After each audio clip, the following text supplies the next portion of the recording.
Today we're doing an experiment, and we're doing it because yesterday I went into the fountain to play, and there was lights in it, and the wires might have leaked, and I couldn't see the electricity, so it might have gave me an electric shock. So today we're going to see if water, how strong water is for conducting.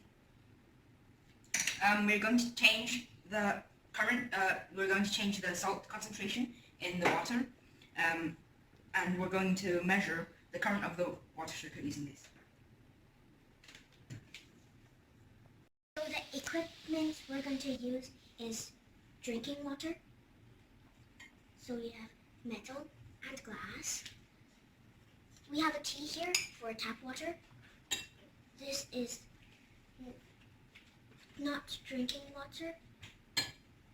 And then we have empty bottles. So we have salt and torch and the battery for the torch. We have red tape and the voltmeter.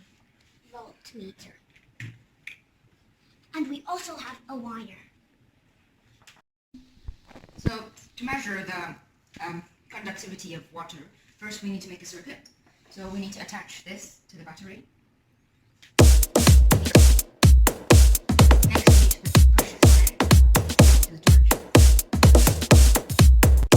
Next we need to attach the common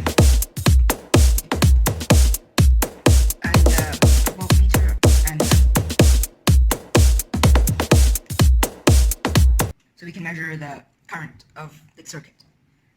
Then we attach a tinfoil ball onto the measurer, and we put it in here. The reason we use the tinfoil ball is to make sure they both touch. We'll change the scale of the measuring device to 200 milliamps.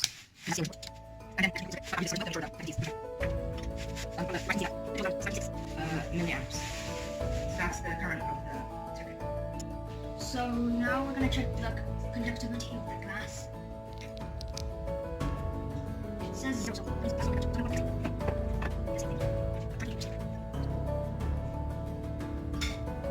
see, it's completing the circuit. So that means this kind of metal is a conductor. Drinking water in a glass bottle. So just going to dip the two in. You can see the drinking water isn't conductive, so we're going to move on to the next one,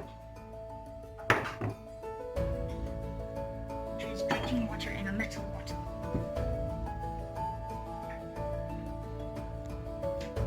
As you can see, it's also not a conductor, so on to the next one. Tap water, and it's in a glass bottle.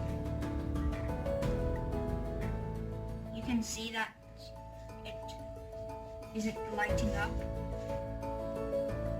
so it isn't a conductor.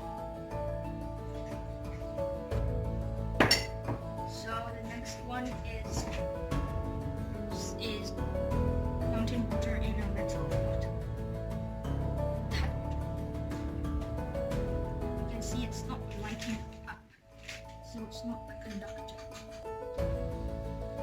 So far, from the tests, we found out that drinking water is not conductive, and so is tap water. So now we're going to choose one of those two. We choose drinking water to add salt into it and check if it's any more conductive.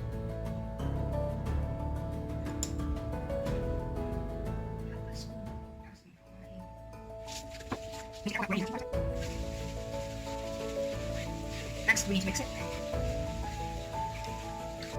So we're gonna put it in. You can see that it's 0. Next, we need to add more salt. So now we're gonna test again. So just put it into the water. We can see that there's a tiny amount of current flow, so to make it more accurate, we can change the scale to a smaller reading. So it says 0.442. As always, we have to repeat our method. So add another half spoonful of salt. we're gonna test it again. You want to add the last half spoonful? Now we're gonna test it again.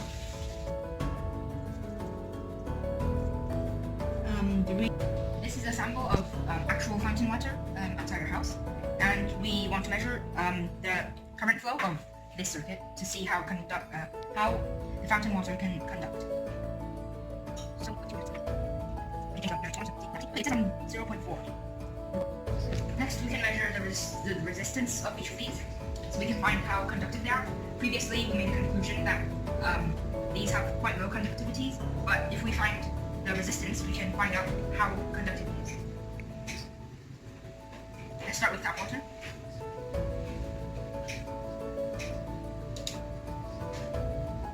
It says around 60,000. 24,000. And the is 30,000. As we just found out, tap water has a resistance of around 60,000. The salty drinking water has a resistance of around 24,000, and the fountain water has a resistance of around 30,000. So this means that these two are around double the conductivity of tap water, which means that we should be really careful around fountain water and swimming pool water because it's similar to fountain water. And if there was a voltage leakage, then this could lead to some devastating results and people could get injured.